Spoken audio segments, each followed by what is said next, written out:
नमस्कार दोस्तों, मैं विवेक आप सभी को अपने चैनल स्टडी मैटर से स्वागत करता हूं।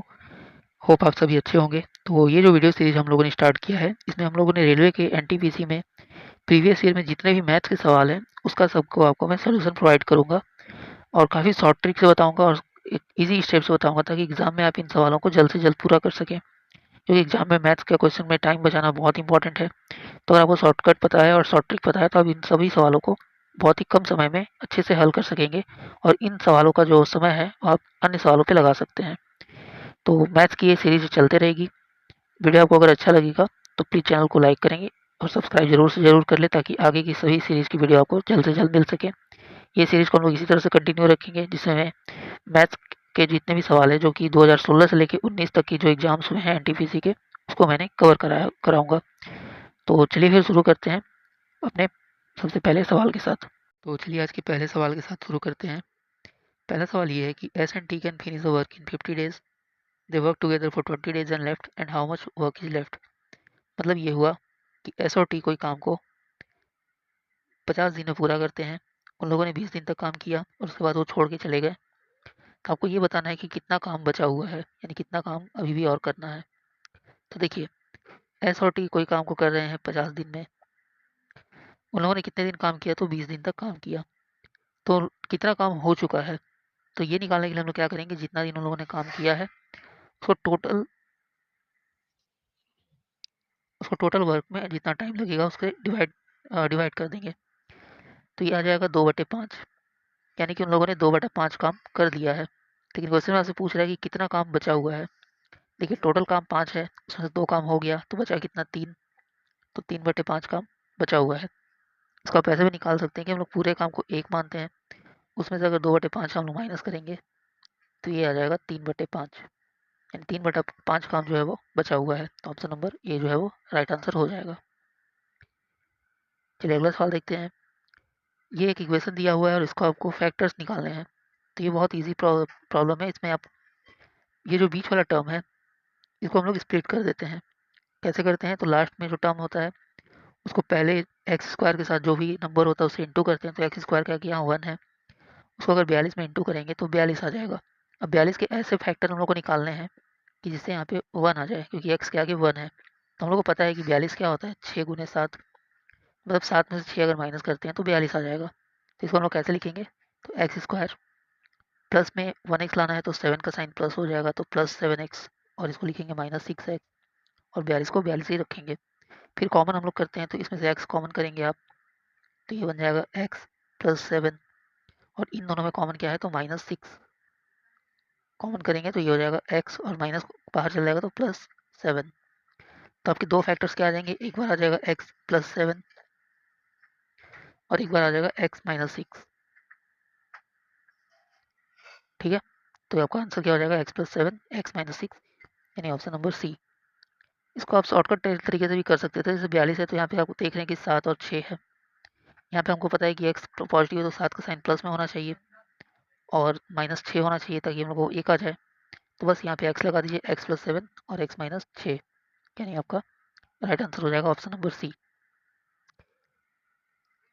चलिए अगले क्वेश्चन की ओर बढ़ते हैं। इसमें हम लोग को मीन निकालना है और डेटा आपको दी हुई है। तो देखिए, मीन किसी भी डेटा को निकालने का फॉर्मूला क्या होता है कि इन सभी डेटा को ऐड कर दीजिए और जितने नंबर ऑफ डेटा उसे डिवाइड कर दीजिए। तो मीन क्या हो जाएगा? तो यहाँ पे हम जितना भी नंबर उसको सबको ऐड करेंगे। अब ऐड करने के लिए भी हम लोग को यहाँ पे थोड़ा सा ट्रिक से ऐड करना है ताकि हम लोग एडिशन सिंपल हो जाए। देखिए, 19 और 1 20, तो ये हो जाएगा 20। उसका 17 और 3 ये भी कितना हो जाएगा? 20। 18 और 2 ये भी कितना हो जाएगा? 20, और यहाँ बच गया 10। तो ऐड कर दीजिए, 20 × 60 और 10 70, यानी कि डेटा का सम कितना हो गया? 70। और कितने डेटा हैं? 1 2 3 4 5 6 7, 7 डेटा हैं, डिवाइड कर देंगे तो ये आ जाएगा 10, यानी मीन कितना हो जाएगा? तो ऑप्शन नंबर बी, यानी 10। तो टाइम बचाने के लिए आप इसको थोड़ा सा ट्रिक के साथ ऐड करेंगे तो सिंपल हो जाएगा। चलिए अगला क्वेश्चन हम लोग देखते हैं कि मोड और मीडियन निकालना है इस दिए हुए डेटा का। तो ये जब भी कोई डेटा दी हुई रहती है और उसका हम लोग को मीडियन निकालना होता है तो हम लोग क्या करते हैं, उसको पहले असेंडिंग ऑर्डर या डिसेंडिंग ऑर्डर में अरेंज कर लेते हैं। मतलब आरोही क्रम में, बढ़ते हुए क्रम में, या अवरोही क्रम में, घटते हुए क्रम में अरेंज कर लेते हैं। तो देखिए, सबसे पहले हम लोग इसको अरेंज करते हैं तो सबसे पहले क्या है? 6 6 और 6 3 बार आ रहा। तो चलिए इसको लिख लीजिए 6 6 6। उसके बाद क्या है 7 कितनी बार, 1 2 बार है तो 2 बार 7 लिख लीजिए। 8 कितनी बार है, 1 2 3 4 बार, तो 8 को 4 बार लिख लीजिए। फिर हम लोग देखते हैं कि सबसे ज़्यादा बार इसमें क्या आ रहा है, तो 8 आ रहा है, तो इसका मोड कितना हो जाएगा, तो मोड हो जाएगा 8। ठीक है, लेकिन मीडियन निकालने के लिए हम लोग क्या करते हैं, तो मीडियन का फॉर्मूला ये होता है कि हम लोग पहले काउंट करते हैं कितना डेटा दिया हुआ है। तो देखिए यहाँ पे कितना डेटा है, 1 2 3 4 5 6 7 8 9, तो एन यानी नंबर ऑफ डेटा जो है यहाँ पे 9 है, जो कि एक ऑड नंबर है। तो जब भी ऑड डेटा का हम लोग को मीडियन निकालना होता है तो वो हो जाता है N plus 1 by 2th term, मतलब N plus one by two th term का मतलब ये हो गया कि एन का वैल्यू है 9, तो 9 प्लस 1/2, ये आप करेंगे तो आ जाएगा 10/2 यानी कि 5th टर्म। तो इस सीरीज का जो 5वां टर्म होगा वो हो जाएगा आपका मीडियन। तो 5वां टर्म क्या है, तो 1 2 3 4 5, 5वें नंबर पे 7 आ रहा है, तो मीडियन क्या हो जाएगा, 7 हो जाएगा। तो राइट आंसर क्या हो जाएगा, 8 और 7। ठीक है, तो ऑड नंबर के लिए हम लोग ये फॉर्मूला यूज करते हैं। मान लीजिए अगर एन का वैल्यू इवन होता है तो क्या करते हैं, तो एन अगर इवन होता है तो उस केस में हम लोग कैसे निकालते हैं, सबसे पहले एन बाई 2th टर्म करते हैं, फिर प्लस करते हैं एन बाई 2 प्लस 1, ये एन बाई 2 प्लस 1 टर्म, और इन दोनों को 2 से डिवाइड कर देते हैं। मान लीजिए कि एन 10 है तो 10/2 कितना हो जाएगा, 5वां टर्म। फिर एन अगर 10 है तो 10/2 5 और 1 6 टर्म, 6 टर्म, और दोनों को डिवाइड कर दीजिए। तो हमने सीरीज में देख लीजिएगा कि 5वें नंबर पे कौन आ रहा है और 6 नंबर पे कौन आ रहा है, दोनों को ऐड करके 2 से डिवाइड कर देंगे तो वो हो जाएगा मीडियन। ये किसके लिए है, तो ये है इवन नंबर के लिए जब एन इवन हो, और ऑड के लिए मैंने आपको बता दिया है। चलिए अब आगे बढ़ते हैं। इसमें कह रहा है कि length of what is the length of diagonal if area of rectangle is 168 centimetre square and breadth is 7, मतलब उस रेक्टेंगल का डायगोनल का लेंथ क्या होगा जिसका एरिया 168 है और ब्रेड्थ 7 है। तो चलिए हम लोग एक रेक्टेंगल मान लेते हैं, इसका ब्रेड्थ दिया हुआ है 7, लेंथ हम लोग को नहीं पता है, और एरिया दिया है 168। तो आपको पता है कि रेक्टेंगल का एरिया क्या होता है, लेंथ इंटू ब्रेड्थ, तो एरिया कितना है 168 into L is equal to L into, और बी कितना है 7, तो 7 से 168 को आप कैंसिल कर सकते हैं, तो 7 दूनी 14, 7 चौक 28, यानी कि लेंथ आ गया 24। ठीक है, तो हम लोग को लेंथ और ब्रेड्थ पता चल गया 24 और 7, हम लोग को डायगोनल निकालना है। तो किसी भी रेक्टेंगल में जो डायगोनल होता है वो इस तरह से बनेगा, तो यहाँ पे ब्रेड्थ 7 है, लेंथ 24 है, ये एक राइट एंगल ट्रायंगल बन रहा है, मतलब समकोण त्रिभुज, और हम लोग को डायगोनल यानी इसका लेंथ निकालना है। तो फिगर्स आप देख के बता सकते हैं कि ये पाइथागोरस थ्योरम इसमें लगा देंगे तो हम लोग को डायगोनल पता चल जाएगा। तो डायगोनल क्या हो जाएगा, तो root under 24 square plus 7 square, rectangle का डायगोनल का फॉर्मूला क्या होता है, root under L square plus B square. तो देखिए 24 का स्क्वायर होता है 576, 7 का स्क्वायर होता है 49, सबको ऐड कर देंगे तो ये आ जाएगा 625, और आपको पता है कि किसका स्क्वायर रूट है, तो 25 का, यानी कि जो डायगोनल हो जाएगा वो कितना होगा, तो ऑप्शन डी यानी 25। चलिए अगला सवाल देखते हैं। अगला सवाल कह रहा है कि cost of 1 dozen banana is 5, मतलब 1 दर्जन बनाना का जो कॉस्ट है वो 5 रुपये है, और cost of 1 dozen orange is 75, यानी 1 दर्जन ऑरेंज का जो कॉस्ट है वो 75 है।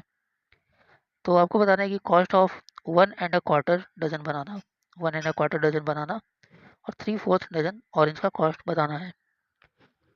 तो देखिए 1 डजन बनाना का जो कॉस्ट है वो 5 है, यानी एक का कॉस्ट 5 रुपये है, 1 डजन का कॉस्ट 5 रुपये है। कितना से पूछा है, 1 1/4।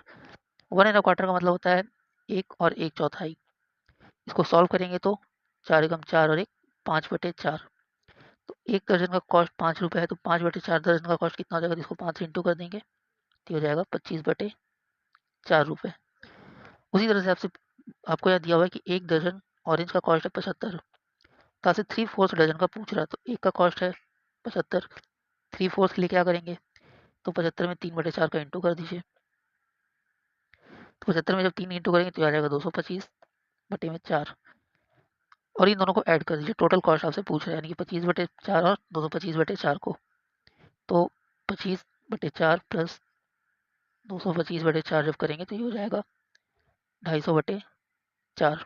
4 बस कैंसिल कर दीजिए, 4 छः 24, फिर 4 दूनी 8 और 4 पंचे 20, यानी 62.5 इसका आंसर हो जाएगा।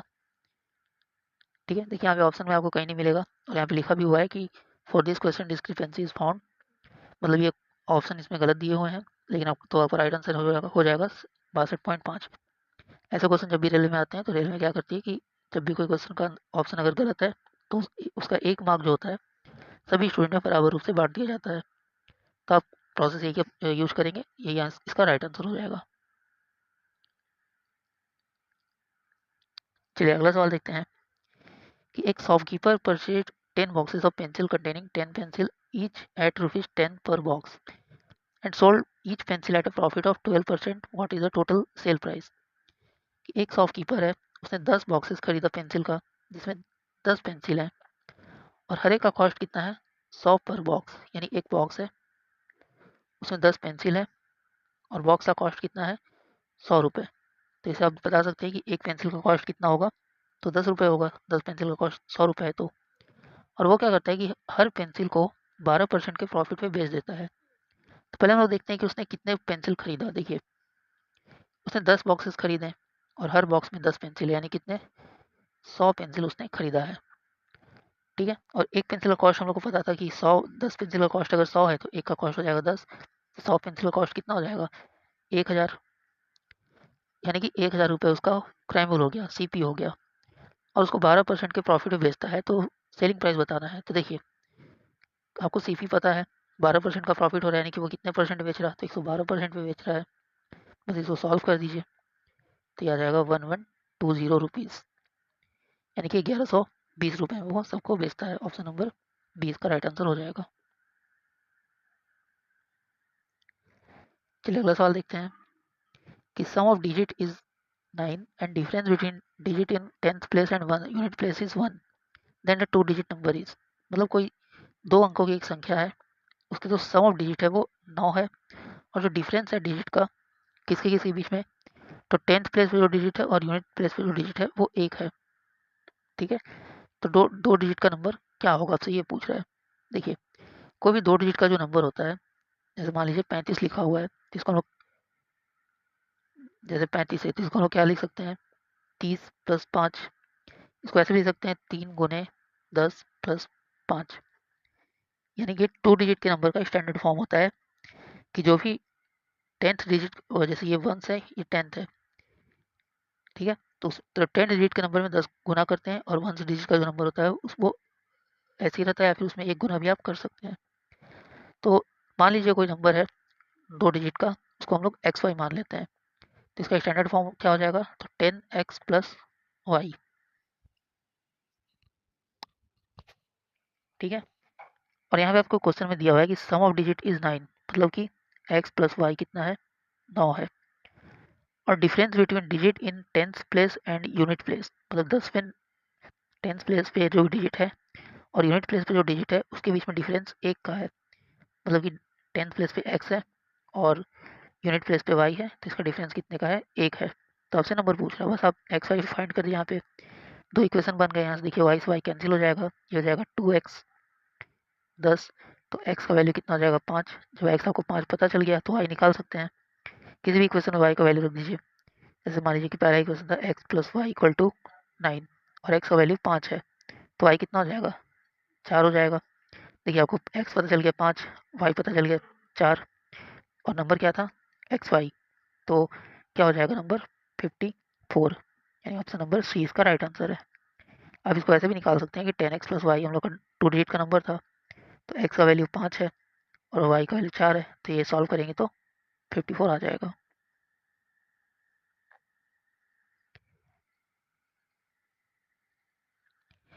चलिए अगला सवाल की ओर देखते हैं। तो क्वेश्चन है कि which of the following is least of all, मतलब इन सब में सबसे छोटा क्या है। देखिए सबसे पहले क्या है 0.5, उसके बाद है 1/0.5, तो 1/0.5 का मतलब हो गया, पॉइंट हटाएंगे तो ये हो जाएगा 10 और 5 से 10 को काटेंगे तो ये हो जाएगा 2, यानी इसका मतलब है ये 2 है। 0.5 को 0.5 में इंटू करना है, तो 5 × 5 = 25 आपको पता है, और 2 नंबर के बाद पॉइंट लगा दीजिए, तो ये बन जाएगा 0.25। और 0.5 को जब 2 से गुना करेंगे, मतलब आधा को 2 से गुना करेंगे तो 1 आ जाएगा। ठीक है, तो देखिए इससे सबसे छोटा क्या है, तो पहले क्या है 0.5, फिर आ गया 2, फिर 0.25, फिर आ गया 1, तो सबसे छोटा क्या आ रहा, ऑप्शन नंबर सी, यानी कि 0.5 × 0.5।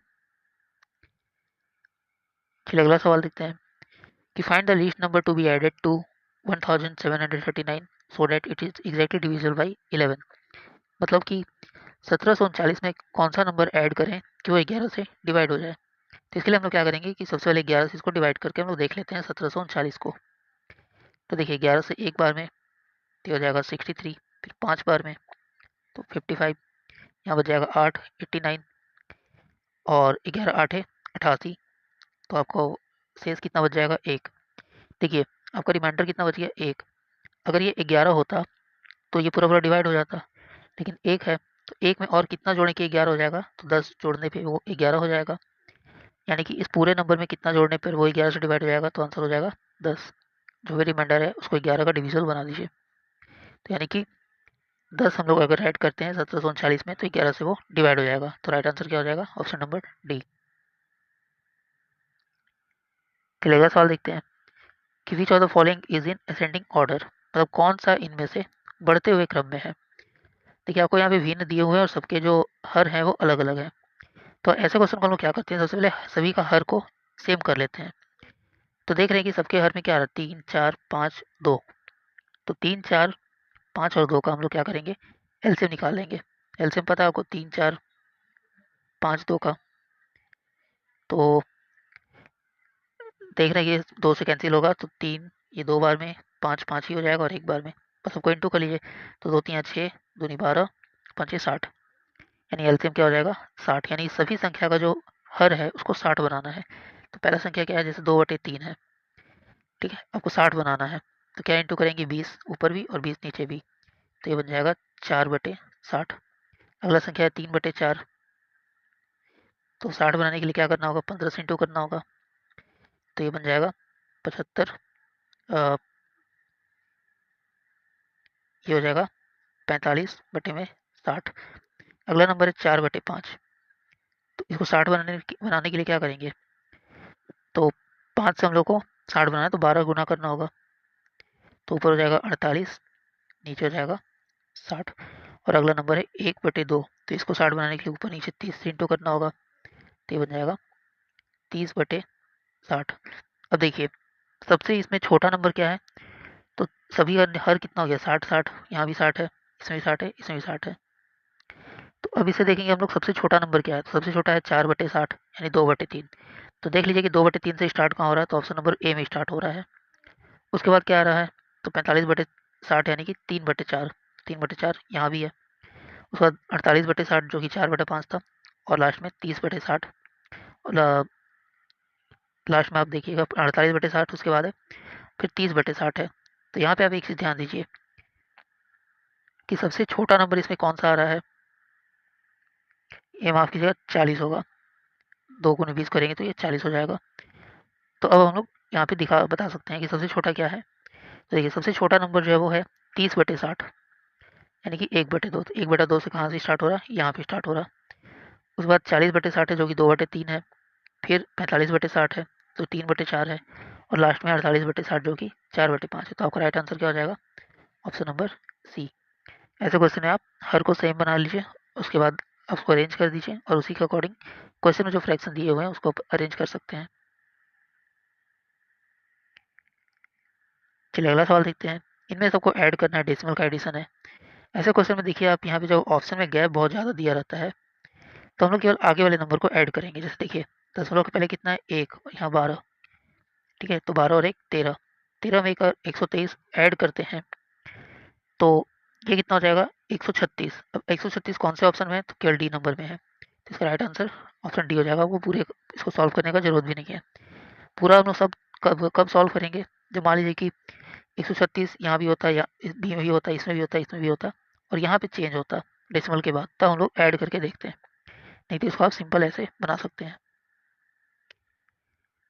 चलिए अगला सवाल है कि आपको थीटा दिया हुआ है 30 डिग्री और आपसे वैल्यू पूछ रहा है टेन स्क्वायर थीटा और कॉट स्क्वायर थीटा। तो सिंपल सा सवाल है कि टेन स्क्वायर थीटा की जगह पे 30 रखिए तो ten square 30 plus cot square theta को हम लिखेंगे कॉट स्क्वायर 30। अब देखिए टेन 30 का वैल्यू कितना होता है 1/√3, तो इसका स्क्वायर हो जाएगा। और कॉट 30 का वैल्यू होता है √3, तो इसका स्क्वायर हो जाएगा। ये बन जाएगा 1/3, ये बन जाएगा 3। जब आप एलसीएम लेंगे तो ऊपर हो जाएगा 10/3, तो आपका राइट आंसर हो जाएगा ऑप्शन नंबर डी यानी कि 10/3। तो चलिए बढ़ते हैं अगले सवाल की तरफ।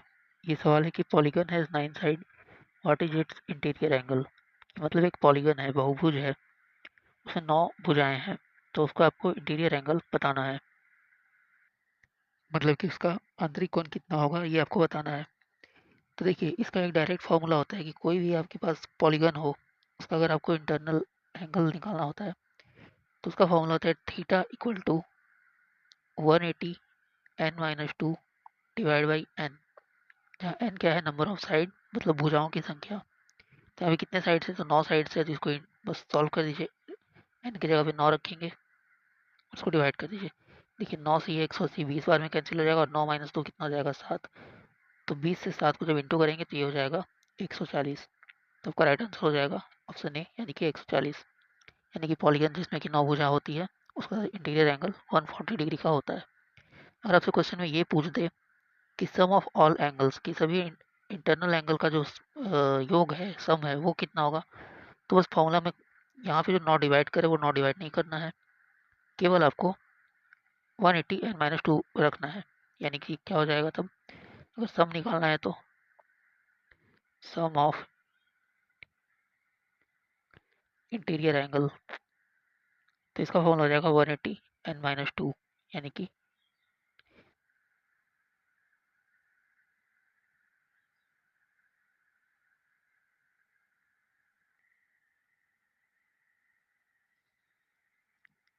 तो फॉर्मूला हो जाएगा 180 n-2। यहाँ पे n कितना है, तो 9 है, तो 180 में 9 माइनस 2 यानी कि ये कितना हो जाएगा, 7। जब 180 को आप 7 से गुना करेंगे तो ये हो जाएगा 1260 डिग्री। ठीक है, तो ये हो जाएगा सभी इंटरनल एंगल का सब। लेकिन आपसे क्वेश्चन में क्या पूछा था, केवल इंटरनल एंगल निकालना है, तो उसका राइट आंसर हो जाएगा 140 डिग्री। चलिए अगला सवाल है कि इसको सॉल्व करना है, तो इसे आप सिंप्लीफाई, ये सिंप्लीफिकेशन का क्वेश्चन है। ठीक है, चलिए इसको हम लोग सॉल्व करते हैं। तो देखिए यहाँ पे 125 और यहाँ पे 99 है, दोनों ही प्लस में है।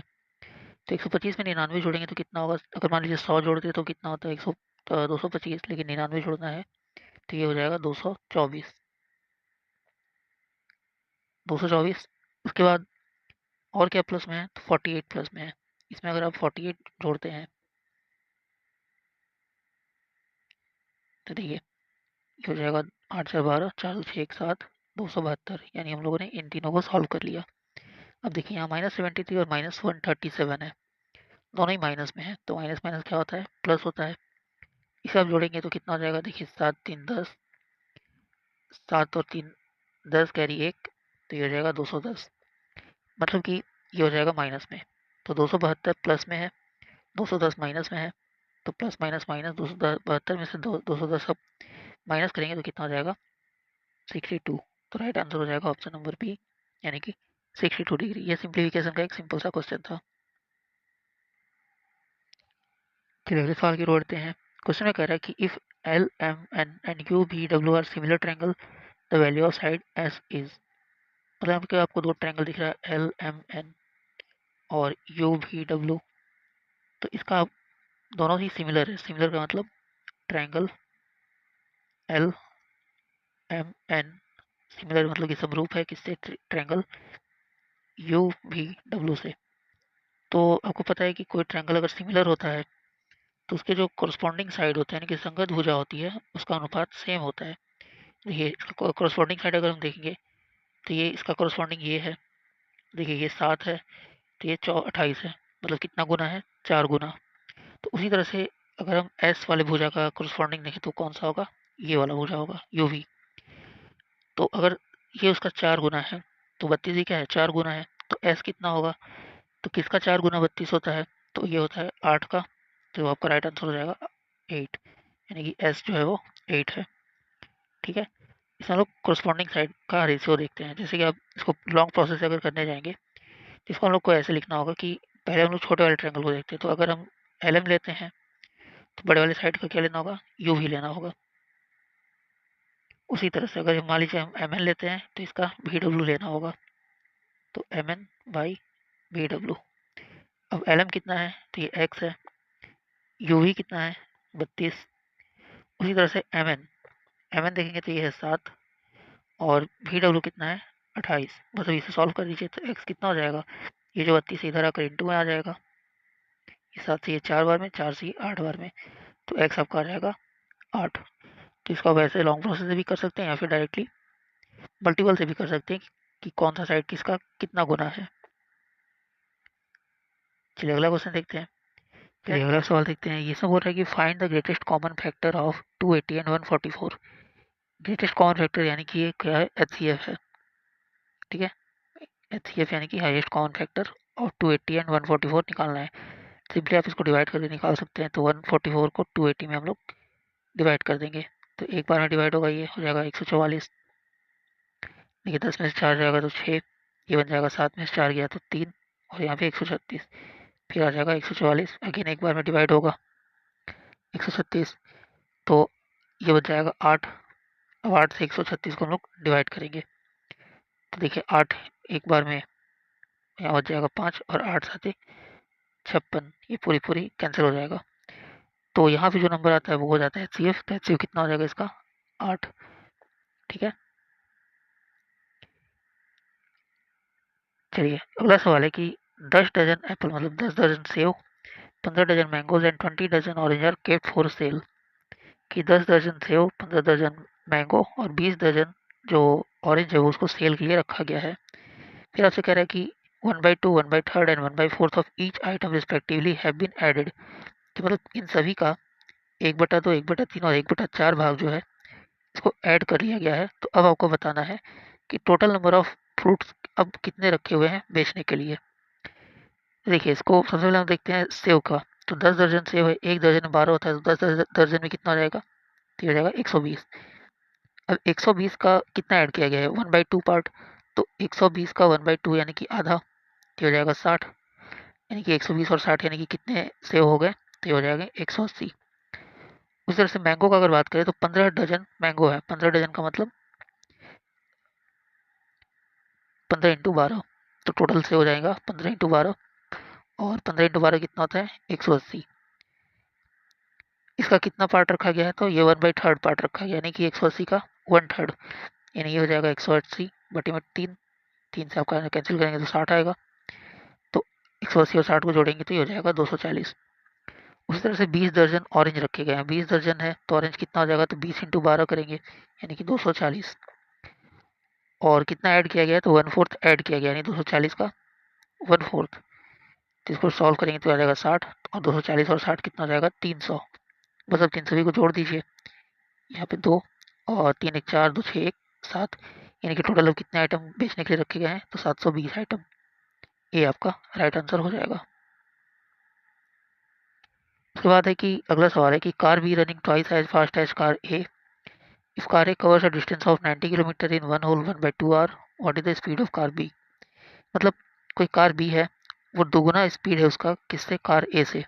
अगर कार ए 90 किलोमीटर को 1/1/2 घंटे में तय करती है तो कार बी की स्पीड बतानी है। तो देखिए मान लेते हैं ये कार ए है, ये कार बी है, तो डबल किसकी स्पीड है, तो बी की स्पीड डबल है। तो बी की अगर 2 होगी तो एक की कितनी होगी, 1 होगी। और कार ए का अगर हम लोग स्पीड निकाले, स्पीड ऑफ ए, तो वो कितना कवर करता है 90 किलोमीटर, कितने घंटे में, 1.5 घंटे में। 1.5 घंटे का मतलब हो गया 3/2, तो इसको 3/2 कर सकते हैं, ये हो जाएगा 90, और गुना करेंगे तो ये हो जाएगा 2/3, कैंसिल कर दीजिए, तो ये हो जाएगा 30 दूनी 60। यानी ए की जो स्पीड है वो 60 है, और ए की स्पीड हमने कितनी मानी थी 1। तो ए की स्पीड, एक की वैल्यू अगर 60 है तो 2 की कितनी हो जाएगी, 2 को इंटू कर दीजिए तो ये हो जाएगा 120। तो कार बी की स्पीड हो जाएगी 120 किलोमीटर पर आवर।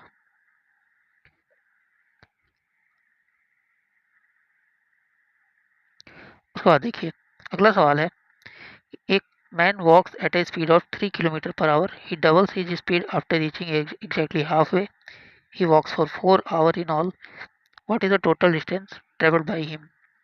कहने का मतलब है कि एक आदमी 3 किलोमीटर पर आवर की स्पीड से चलता है, और जब वो आधा रास्ता पहुंचता है तो अपनी स्पीड को डबल कर देता है, और कुल मिलाकर वो 5 घंटे लेता है वॉक करने के लिए।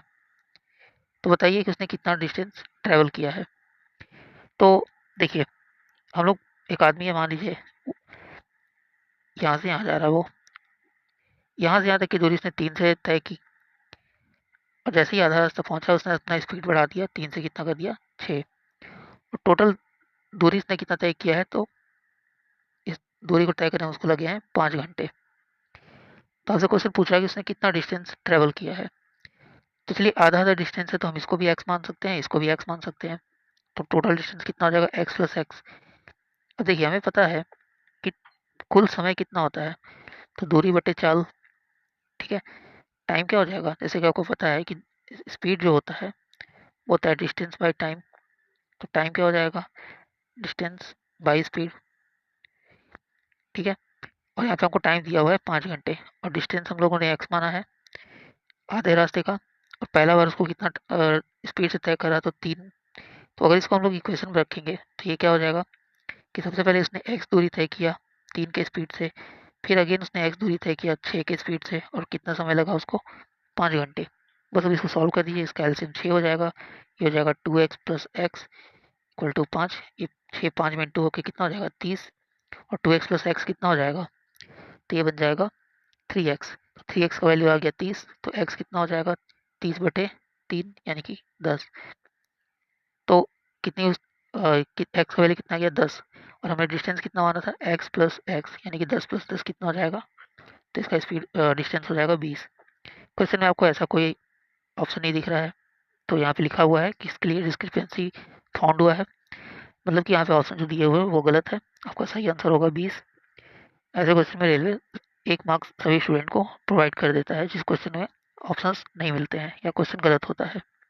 ठीक है, तो इसको इस मेथड से हम लोग कर सकते हैं।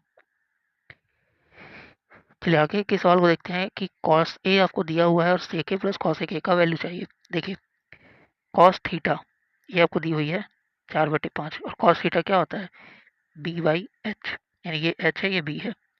तो पी भी निकाल सकते हैं, हम लोग को पता है कि 3 4 5 का ट्रिपलेट होता है।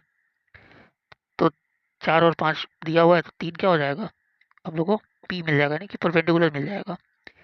ठीक है, अब चलिए इसका वैल्यू रखते हैं, सेक थीटा। तो सबसे पहले सेक थीटा, सेक क्या होता है, कॉस का उल्टा, इसको हम लोग 1/cos लिख सकते हैं, प्लस कॉसेक क्या होता है, तो कॉसेक थीटा अगर हम लोग पी बी और एच में देखें तो कॉसेक का वैल्यू जो होता है वो होता है H/P। अब 1/cos कितना हो जाएगा, देखिए कॉस था 4/5, तो 1/cos कितना हो जाएगा, 5/4 उल्टा हो जाएगा। एच हम लोग को पता है कि 5 है, पी अभी हम लोगों ने देखा 3 है। बस अब इसका सॉल्व कर दीजिए, ये हो जाएगा 12, ये हो जाएगा 15, और ये हो जाएगा 20। तो ऐड कर देंगे तो हो जाएगा 35/12। तो राइट आंसर आपका ऑप्शन नंबर सी, यानी कि 35/12 हो जाएगा।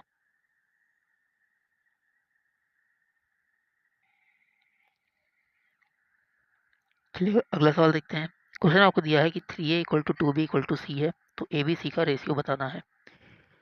तो ऐसे क्वेश्चन को करने के लिए हम लोग क्या करते हैं कि देखिए, यहाँ पे जो भी नंबर होता है उसका इन्वर्स कर देते हैं। जैसे a के साथ 3 इंटू है तो ये हो जाएगा 1/3, b के साथ 2 इंटू है तो ये हो जाएगा 1/2, c के साथ 1 इंटू है तो ये 1 ही रहेगा, 1/1 1 होता है। ये इसका डायरेक्ट आंसर हो जाएगा, यानी कि 1/3 1/2 और 1। ये शॉर्टकट मेथड है। अगर आपको पूरे प्रोसेस के साथ बनाना है तो इसको हम लोग क्या करते हैं कि 3a equal to 2b equal to C को हम लोग के मान लेते हैं, कोई एक राशि मान लेते हैं जैसे के। तो ए से इसको इक्वेट करते हैं, तो ए कितना हो जाएगा, k/3। उस तरह से बी कितना हो जाएगा, ये 2 इंटू में तो डिवाइड में आ जाएगा, तो k/2। और सी हो जाएगा के। बस अब इसका रेशियो निकालने के लिए हम लोग क्या करेंगे, तो ए कितना है, k/3, तो k/3 इस टू, बी कितना है k/2, तो k/2, और सी कितना है के है, तो यहाँ पे के। देखिए के से के कैंसिल कर देंगे, तो ये कितना हो जाएगा 1/3 1/2, और ये हो जाएगा 1। ठीक है, तो इसको आप या तो ऐसे बना लीजिए या फिर इसको डायरेक्टली भी आप बना सकते हैं। चलिए अगला सवाल है कि are borrowed ₹1200 at 13% per annum simple interest, कि आर 1200 रुपये 13% के सिंपल इंटरेस्ट पे बोरो करता है, यानी उधार लेता है। तो आपको बताना है कि what amount will R pay to clear the debt after 5 year, कि 5 साल के बाद आर को कितना डेट जो है वो क्लियर करना पड़ेगा, यानी कि कितना अमाउंट देना पड़ेगा, मतलब मूलधन कितना देना पड़ेगा। देखिए, यहाँ पे क्या है कि हम लोग से मूलधन पूछ रहा है। हम लोग मान लेते हैं कि प्रिंसिपल यहाँ पे 100 है, 13% उसको कितने साल के लिए देना है, 5% के लिए। तो सिंपल इंटरेस्ट है, सिंपली इसको इंटू कर दीजिए। तो 13 5 65, यानी कि 65% उसको और देना है। उसका मतलब क्या है कि 100 में 65% वो और देगा, यानी ये कितना हो जाएगा, 165%। और हम कितने का 165%, तो मूलधन जो लिया था उसने 1200, उसका 165% आप फाइंड कर लीजिए। बस इसको सॉल्व करिए, आंसर हो जाएगा। ये कैंसिल कर दीजिए, जीरो से जीरो को कैंसिल कर दीजिए। अब 165 को 12 से इंटू करना है। तो आपको पता है कि 165 को हम लोग 10 से इंटू करेंगे तो ये हो जाएगा 1650, ठीक है। और 165 को अगर हम 2 बार इंटू करेंगे, तो 2 बार कैसे इंटू करेंगे, तो 160 मान लीजिए, तो ये हो जाएगा 2 बार 160 को इंटू करेंगे तो 320, और 5 को 2 बार इंटू करेंगे तो 10। तो 320 और 10 330। बस अभी ऐड कर लीजिए। तो टोटल तो कितने रुपए देने होंगे, 1980 रुपये, यानी कि ऑप्शन नंबर सी इसका राइट आंसर हो जाएगा। चलिए अगले सवाल की ओर बढ़ते हैं। ये क्वेश्चन रेलवे में बहुत ज़्यादा पूछा गया था पिछले साल। इसमें कह रहा है कि स्टैंडर्ड डेविएशन निकालना है और आपको ये डेटा दिया हुआ है। इसके लिए आपको फार्मूला पता होना बहुत जरूरी है। स्टैंडर्ड डेविएशन को हम सिग्मा से डिनोट करते हैं, और इसका जो फार्मूला होता है वो हो जाता है root under X minus X bar का whole square divide by N. अब यहाँ पे हम लोग देख रहे हैं कि एन क्या है, तो नंबर ऑफ डेटा, जितना आपको डेटा दिया हुआ है। एक्स बार क्या है, तो ये है मीन। और एक्स क्या है, तो ये जो राशि आपको दी हुई है क्वेश्चन में, ये है एक्स। ये फॉर्मूला आपको याद रखना बहुत ही ज़रूरी है। तो इसका सबसे पहला हम लोग का काम क्या है, एक्स बार मतलब कि मीन निकालना। तो चलिए पहले हम लोग इसका मीन निकाल लेते हैं। देखिए इसको ऐड करने का तरीका क्या है कि यहाँ पे 11 और 7 18 और 10, ये हो गए 28। 28 में 13 जोड़ेंगे आप लोग, तो 28 में पहले 10 जोड़िए तो 38, और 3 41, और 9 50। तो 50 हो गया टोटल सम। और कितना राशि है, 1 2 3 4 5। मीन का क्या फॉर्मूला होता है कि total sum divide by number. तो सम आ गया 50 और नंबर कितने हैं 5, तो मीन आ गया हम लोग का 10। अब याद रखना है कि 10 हम लोग का मीन है। अब देखिए हम लोग क्या करना था कि x माइनस एक्स बार का स्क्वायर करना है। तो इस तरह से एक टेबल बना लीजिए। यहाँ पे लिख लीजिए x, यहाँ लिख लीजिए एक्स बार, और यहाँ लिख लीजिए x माइनस एक्स बार।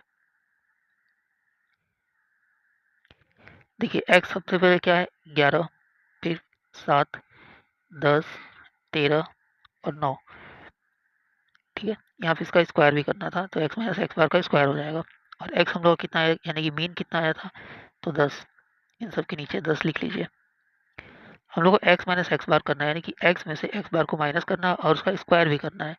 तो 11 में से 10 घटाएंगे तो आएगा 1, और 1 का स्क्वायर 1 होता है। 7 में से 10 घटाएंगे तो आएगा -3, और -3 का स्क्वायर जो होता है वो 9 हो जाता है। 10 में से 10 माइनस करेंगे तो 0, और 0 का स्क्वायर 0। 13 में से 10 माइनस करेंगे तो 3, और उसका स्क्वायर 9। 9 में से 10 माइनस करेंगे तो -1, उसका स्क्वायर 1।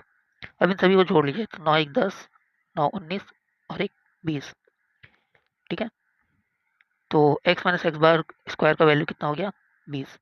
चलिए अब आ जाते हैं फॉर्मूला में। तो फॉर्मूला क्या था, sigma root under X minus X bar square. यहाँ पे सम होगा, मतलब सभी को ऐड करना है, और डिवाइड बाई एन। तो अभी हम लोगों ने देखा कि रूट एक्स जो हम लोग का नंबर था, कि एक्स माइनस एक्स बार का होल स्क्वायर का सम कितना आया था, तो 20 आया था। एन मतलब नंबर कितने हैं, यहाँ पे 5 नंबर हैं, और इसके ऊपर रूट लगा दीजिए। तो 5 से 20 4 बार में कैंसिल हो जाएगा, तो रूट अंडर 4, यानी कि आपका आंसर कितना हो जाएगा, 2। ये बी जो है वो इसका राइट आंसर हो जाएगा। तो स्टैंडर्ड डेविएशन क्वेश्चन पिछले हर शिफ्ट में लगभग एक सवाल जरूर मिला था। इसके लिए आपको ये फॉर्मूला याद रखना बहुत ही ज़रूरी है। नहीं समझ में आएगा तो वीडियो फिर से एक बार बैक करके रिवर्स करके इसको फिर से देख लीजिएगा, ठीक है। ये इंपॉर्टेंट क्वेश्चन है। चलिए उसके बाद अगला सवाल देखते हैं कि क्यू परचेज टेबल फॉर 13। चलिए अगला क्वेश्चन देखते हैं। ये क्वेश्चन है कि Q purchase the table for ₹13,500 sold it for 11,000, what is his loss percent. मतलब ये क्वेश्चन में ये कह रहा है कि क्यू एक टेबल को खरीदता है 13,500 में, और उसको बेच देता है 11,000 में, तो उसका लॉस परसेंट कितना है। तो सबसे पहले हम लोग लॉस निकाल लेते हैं। तो लॉस क्या होता है, जितना हमें वो खरीदा और जितना बेचा, यानी कि C P minus S P. तो सी पी कितना है, क्रैबल कितना है 13,500, इसमें से अगर 11,000 माइनस करेंगे तो यह आ जाएगा 2,500। यानी कि 2500 का उसको लॉस हुआ है। देखिए 2500 का लॉस हुआ है तो हम लोग लॉस परसेंट कैसे निकालते हैं, तो लॉस परसेंट निकालने का फॉर्मूला आता है लॉस बट्टी में CP गुने 100। तो लॉस कितने का हुआ है 2500, क्रैमूल कितना था उसका 13500, और इसको 100 में गुना कर दीजिए, दो दो जीरो कैंसिल कर दीजिए, इसको 5 से काटेंगे तो 2 27 बार में, और 2500 काटेंगे तो आ जाएगा 500। ठीक है, तो 27 को 500 में डिवाइड करना है। अब इस क्वेश्चन में हालांकि यहाँ पे ऑप्शन सही दिए हुए नहीं है, क्योंकि डिस्क्रिपेंसी इसमें लिखा हुआ है कि इसमें डिस्क्रिपेंसी यानी कि जो ऑप्शन आपको दी हुई है वो सही नहीं है, लेकिन फिर भी आप इसका एक्यूरेट वैल्यू निकालना चाहते हैं तो इन चारों में से कोई आंसर नहीं है, ये ध्यान रखिएगा। तो इसका वैल्यू कैसे निकालेंगे हम लोग, तो 27 और 500 है, इसको डिवाइड कर देंगे किससे, 27 से 500 को डिवाइड करेंगे। इसको जब डिवाइड करेंगे तो 27 से ये एक बार में डिवाइड होगा, तो 27 ये माइनस करेंगे तो 3, और ये हो जाएगा 230। ठीक है, ये लगभग 8 बार में इसको डिवाइड करते हैं, तो 8 बार में ये हो जाएगा 756, हाथ करिए हो जाएगा 5, 8 दूनी 16 और 5 21, तो 4, ये 1, यहाँ पॉइंट लगा देंगे तो ये हो जाएगा 240, लगभग 5 बार में डिवाइड होगा। तो देखिए यहाँ पे जो आपका आंसर आ रहा है 18 पॉइंट समथिंग में आ रहा है, लेकिन ऑप्शन में यहाँ पे ऐसा कोई ऑप्शन नहीं दिया हुआ है, तो ये भी एक गलत ऑप्शन वाला क्वेश्चन है। इसमें भी सभी को एक मार्क्स मिल जाएंगे। ठीक है, लेकिन राइट आंसर आपका 18.5% के अराउंड में आएगा, अगर ऑप्शन में होता तो वो सही आंसर हो जाता। चलिए अगला सवाल देखते हैं कि a square ground is to be covered by planting 100 sapling on each side, how many saplings are needed in all. Sapling का मतलब कि छोटे छोटे जो पौधे होते हैं उसको कहते हैं। तो देखिए कह रहा है कि एक स्क्वायर ग्राउंड है इस तरह से, और हर साइड पे ईच साइड पे 100 सैपलिंग लगाने हैं, मतलब इस साइड पे भी 100 लगाने हैं, इस साइड पे भी 100, इधर भी 100, इधर भी 100। ठीक है, तो अब क्या करेंगे 1 2 3 4 करते करते यहाँ पे 100 लगाएंगे, फिर यहाँ भी 100 लगाएंगे, ऐसे ही इधर भी 100 लगाएंगे, और इस साइड भी 100 सैपलिंग लगाएंगे। तो पहली नज़र में देख के लगा कि चारों साइड में हम लोग 100 लगा रहे हैं तो आंसर हो जाएगा 400, लेकिन ऐसा नहीं है। देखिए कोने के जो सैपलिंग्स है यहाँ वाले, तो एक बार हम लोग 100 ऐसे भी काउंट कर रहे हैं और एक बार 100 इधर से भी काउंट कर रहे हैं, तो हर कोने वाला जो सैपलिंग है वो 2 बार काउंट हो रहा है। उधर से 100 इधर से भी काउंट होगा, 100 इधर से भी काउंट हो रहा है, फिर 100 इधर से भी काउंट हो रहा है। तो कोने पे जो भी सैपलिंग आएगा वो 2 बार काउंट हो जाएगा, यानी कि 4 बार एक्स्ट्रा काउंट हो जाएगा, चारों कॉर्नर के 4 सैपलिंग एक्स्ट्रा काउंट हो जाएंगे। तो इसका राइट आंसर क्या हो जाएगा, तो 400 सैपलिंग में से हम लोग क्या करेंगे 4 को माइनस कर देंगे, तो इसका आंसर हो जाएगा 396। ठीक है, तो इसका right answer option number C हो जाएगा। इसका right answer option number C हो जाएगा, यानी कि 396। समझ में आया आपको, क्योंकि हर कोने वाले जो सैपलिंग है वो 2 बार काउंट हो रहे हैं, 100 गिन रहे हैं हम लोग तो 2 बार काउंट हो रहे हैं, तो इसीलिए एक एक बार उसको काउंट को हम लोग कम करना होगा, तो 4 ऐसे काउंट होंगे, तो 4 को कम कर दीजिए 100 400 में से, तो आंसर हो जाएगा 396। चलिए अगला सवाल देखते हैं कि P can do a work in 10 days, P कोई काम को 10 दिन में कर सकता है, Q do the same work in 15 days, Q उसी काम को 15 दिन में कर सकता है, they work together for 5 days, वो 5 दिन तक काम करते हैं। तो आपको बताना है कि कितना काम, how much of the work will they complete, कि वो कितना काम कर लेंगे। देखिए यहाँ पी है, ये क्यू है, ये कोई काम को 10 दिन में करता है, ये 15 दिन में करता है। तो यहाँ से आप देखेंगे तो 10 और 15 का अगर एलसीएम लेंगे तो ये हो जाएगा 30, यानी कुल काम 30 है। तो पी एक एक पी कितना काम कर रहा है, तो 10 से 30 को डिवाइड करेंगे तो 3, 15 से 30 को डिवाइड करेंगे 2, यानी कि पी 3 काम कर रहा है, क्यू 2 काम कर रहा है। टोटल कितना काम हो रहा है, तो 3 + 2 यानी कि 5 काम हो रहे हैं, और लोगों ने कितने दिन काम किया 5 दिन तक। तो 5 काम एक दिन में हो रहा है, तो 5 दिन में कितना काम हो जाएगा 25 काम, यानी कि उन लोगों ने 5 दिन तक जो काम किया उसमें 25 काम हो गया है, लेकिन कुल काम कितना था 30 था। ठीक है, तो इन लोगों ने कितना काम कर लिया है, तो कैसे निकालेंगे, तो जितना काम कर लिया है उसको टोटल में डिवाइड कर दीजिए, तो 5 से काटिए, 5 बार में और ये 6 बार में, यानी 5/6 काम जो है वो कंप्लीट हो गया है। तो ऑप्शन नंबर डी इसका राइट आंसर हो जाएगा। अगला सवाल है कि you went to buy 3 articles for ₹500 each, कि आप कोई 3 सामान खरीदने गए, हर एक सामान की कीमत 500 रुपये है। However as per discount sale is going on in the shop, shop में डिस्काउंट का सेल चल रहा था, तो you paid for 2 and got 1 free. तो आप क्या करते हैं, ए 2 का पैसा पे करते हैं और एक आपको फ्री में मिलता है। तो बताइए कि डिस्काउंट परसेंट इस डील में कितना है। देखिए, आप गए मार्केट में 3 सामान खरीदने, हर सामान कितने का था, 500 का। तो ऐसे टोटल प्राइस कितना हो जाता, तो 500 गुने 3 यानी कि 1500 का था। लेकिन चूंकि दुकान में डिस्काउंट चल रहा था, तो हुआ क्या कि जब आप 3 सामान लिए, उसमें से 2 का आपने पैसा दिया और एक आपको फ्री में मिल गया।